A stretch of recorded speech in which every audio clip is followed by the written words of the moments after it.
Good evening student. Start करते हैं आज का टॉपिक। आज का टॉपिक है हमारा प्रेगनेंसी एंड एम्ब्रियोनिक डेवलपमेंट।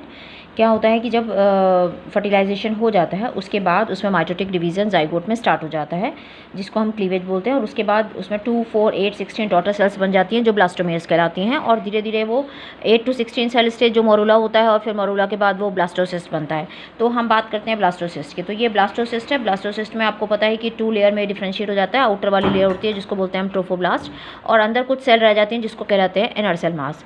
सो ये अब ब्लास्टोसिस्ट का इम्प्लांटेशन होता है यूट्रस के अंदर। तो जैसे ही ये यूट्रस के अंदर इम्प्लांट होता है यहाँ पर इस तरह से, तो क्या होता है, जो ट्रोफोब्लास्ट है उसकी लेयर फिंगर लाइक प्रोजेक्शन बना लेती हैं, और यूट्रस की जो लेयर है एंडोमेट्रियम जो है वो भी फिंगर लाइक स्ट्रक्चर बनाती है, और एक दूसरे के साथ ये इंटरडिजिटेटेड हो जाती हैं। इस तरह से एक दूसरे के साथ मिल जाती हैं, जैसे ऐसे मिल जाती हैं, ये ऐसे मिल जाती हैं, इंटर डिजिटेटेड हो जाती हैं, और यहाँ पर ये मैटरनल ब्लड होता है। तो ये जब इंटर डिजिटेटेड हो जाती है, कौन, ट्रोफोब्लास्ट से बनी क्या है, क्रोनिक वलाई। ट्रोफोब्लास्ट किस में कन्वर्ट हुआ है, क्रोनिक वलाई में, यानी फिंगर लाइक प्रोजेक्शंस में। और यूट्रस की जो अंदर वाली वॉल है, जो एंडोमेट्रियम है, वो भी ऐसी फिंगर लाइक प्रोजेक्शन हो गई, दोनों एक दूसरे के साथ मिल गई, और अंदर क्या भरा हुआ है यहाँ पे, ब्लड। तो ये क्या कहलाता है, यानी यूट्राइन टिश्यू से क्या बनी है जो फिंगर लाइक प्रोजेक्शन, वो क्रोनिक विलाई और मैटरनल ब्लड, ये सब जॉइंटली मिलकर क्या बना देते हैं, प्लेसेंटा, जो कि एक स्ट्रक्चरल एंड फंक्शनल यूनिट है बिटवीन एम्ब्रियो यानी फीटस और मैटरनल बॉडी। ठीक है, तो इस तरह से ये जो है वो यहाँ पर इम्प्लांट होता है, कहाँ पर, यूट्रस के अंदर, और चारों तरफ से पूरा क्या होता है कि मैटरनल ब्लड इसको कवर किए हुआ होता है। तो अब यहाँ पर ये देखिए, ये स्ट्रक्चर दी हुई है आपके उसमें एनसीईआरटी में, इस तरह की स्ट्रक्चर बनी हुई है। यहाँ पर ये देखिए, यही वाली स्ट्रक्चर है। तो यहाँ पर क्या होता है कि जो ये बन गया है प्लेसेंटा, प्लेसेंटा का काम क्या होता है, ये वाला जो स्ट्रक्चर है, ये सारा प्लेसेंटा है, जो ये विलाई लाइक स्ट्रक्चर आपको दिखाई दे रही है इसमें, ये देखिए, ये सारा ये प्लेसेंटा है। बट ये प्लेसेंटा और एम्ब्रियो के बीच में भी एक लिंक है जिसको बोलते हैं अम्बिलिकल कॉर्ड। ये अम्बिलिकल कॉर्ड जो है वो प्लेसेंटा को एम्ब्रियो के साथ कनेक्ट कराती है। ठीक है, तो ये वाला पोर्शन क्या है, ये अम्बिलिकल कॉर्ड है, ये पोर्शन है अम्बिलिकल कॉर्ड। तो जो भी चीज़ प्लेसेंटा और एम्ब्रियो के बीच में आनी है वो किसके थ्रू आएगी, अम्बिलिकल कॉर्ड के बीच, अम्बिलिकल कॉर्ड के थ्रू। सो यहाँ पर प्लेसेंटा 2 रोल प्ले करता है। एक रोल प्ले करता है ट्रांसपोर्टेशन में, क्या ट्रांसपोर्ट कराता है, मदर की बॉडी से ऑक्सीजन एंड न्यूट्रिएंट्स एम्ब्रियो को, और एम्ब्रियो की बॉडी में जो भी वेस्ट प्रोडक्ट बने हैं, कार्बन डाइऑक्साइड, वेस्ट मटेरियल, यानी मदर जो है वो उसको ऑक्सीजन दे रही है, न्यूट्रिएंट्स दे रही है, सब कुछ दे रही है एम्ब्रियो को, बट एम्ब्रियो मदर को क्या देता है, वेस्ट प्रोडक्ट अपना सारा, और कार्बन डाइऑक्साइड। तो ये जो टू एंड फ्रो मोशन होता है, ये किसके थ्रू होता है, ये अम्बिलिकल कॉर्ड से।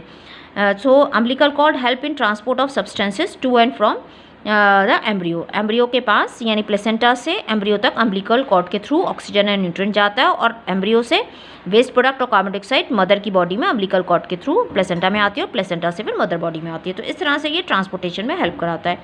दूसरा एक बहुत इंपॉर्टेंट रोल प्ले करता है ये एंडोक्राइन टिश्यू के फॉर्म में। ये एंडोक्राइन टिश्यू बन जाता है, एंडोक्राइन टेम्परेरी एंडोक्राइन टिश्यू की तरह बिहेव करता है, और उसमें क्या रिलीज़ करता है, बहुत सारे हार्मोन रिलीज़ करता है। कौन कौन से, HCG, HPL, estrogen and progesterone. So HCG क्या है, human chronic gonadotropin, HPL placental, human placental lactogen, estrogen and progesterone.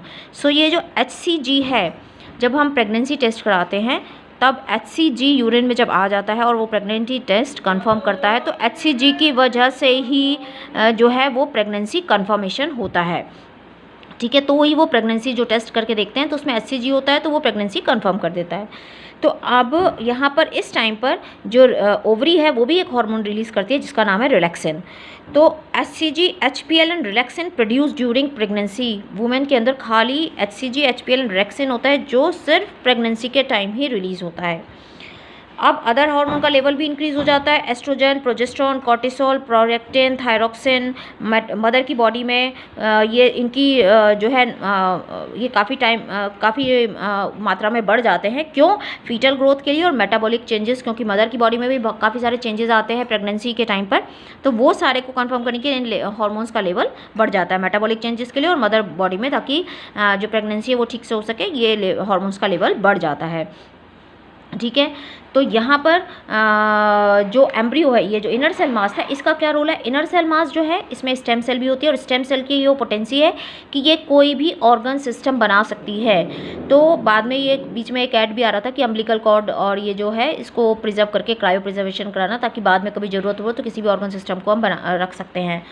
ठीक है, तो ये नाल होती है जो बेबी के साथ जब डिलीवरी होती है तो उस टाइम बाहर आती है, जिसको नाभि से जो जुड़ी होती है, और उसके बाद उसको काटा जाता है और वहाँ पे उसको प्लग लगा के बंद किया जाता है। ये जो इनर सेल मास है ये एम्ब्रियो बनाता है। ये देखिए, ये तो बन गया ऊपर वाला ट्रोफोब्लास्ट से, तो ये पूरा प्लेसेंटा बन गया, और इनर सेल मास से ये एम्ब्रियो बन गया। तो ये जो इनर सेल मास है ये क्या बनाती है? पहले एक्टोडर्म और एंडोडर्म। एक्टो मतलब बाहर वाली लेयर, एंडो मतलब अंदर वाली लेयर, और बाद में बीच में एक लेयर डेवलप हो जाती है जिसको बोलते हैं मेसोडर्म। और इन 3 और लेयर से ही, एक्टोडर्म, मेसोडर्म, एंडोडर्म से ही बॉडी के सारे टिश्यूज़ यानी ऑर्गन सिस्टम्स बनते हैं। तो यहाँ पर एक यॉक सेक भी दिखाई दे रहा है। यॉक सेक क्या करता है? ये पहले आरबीसी फॉर्मेशन में हेल्प करता है। अम्बिलिकल कॉर्ड का फंक्शन मैंने आपको बता दिया। ये जो प्लग ऑफ म्यूकस है सर्विक्स में, ये बन जाता है प्रेगनेंसी के टाइम पे, जब प्रोजेस्टेरॉन रिलीज होता है उस टाइम पर ये इसको बंद कर देता है सर्विक्स को, ताकि आपकी प्रेगनेंसी मेंटेन रहे और कोई इन्फेक्शन यहाँ से ना हो सके, सिर्फ प्रेगनेंसी के टाइम पर। ठीक है, जब बेबी डिलीवरी का टाइम आएगा उस टाइम पर ये हट जाएगा, ये पतली हो जाएगा। तो अब ये जो 9 मंथ्स का टाइम होता है, जो 9 मंथ्स का टाइम है, उसको 3 ट्राइमेस्टर में बांटते हैं। First trimester, second trimester and third trimester, यानी हर ट्राइमेस्टर 3 मंथ्स का होता है। तो फर्स्ट मंथ में हार्ट जो है डेवलप हो जाता है, तो जब जाते हैं प्रेगनेंसी के लिए तो डॉक्टर सबसे पहले स्टेथोस्कोप से हार्ट साउंड सुनते हैं। उसके बाद सेकेंड मंथ के एंड में लिम्स एंड डिजिट्स बन जाती है। थर्ड मंथ के एंड में यानी 12 वीक्स के बाद मेजर ऑर्गन सिस्टम्स बन जाते हैं। लिम्स, एक्सटर्नल जेनाइटेलिया जो होते हैं वो पूरा बन जाते हैं। 5th मंथ में फर्स्ट मूवमेंट दिखाई देता है फीटस का। उसके बाद उसमें जो हेयर है वो हेड पे हेयर आ जाते हैं। 6 मंथ्स में पूरा बॉडी जो है वो फाइन हेयर से कवर हो जाती है। फिर आईलिड्स सेपरेट हो जाते हैं, आई लैशेस बन जाते हैं। फिर 9 मंथ्स होने पर पूरा फीटस फुली डेवलप हो जाता है, प्रेगनेंसी जो है पूरी हो जाती है और वो डिलीवरी के लिए तैयार होता है कि अब डिलीवरी होनी है। तो इस तरह से पूरा जो है वो इसका डेवलपमेंट होता है। So thanks for watching. Please like, subscribe and share.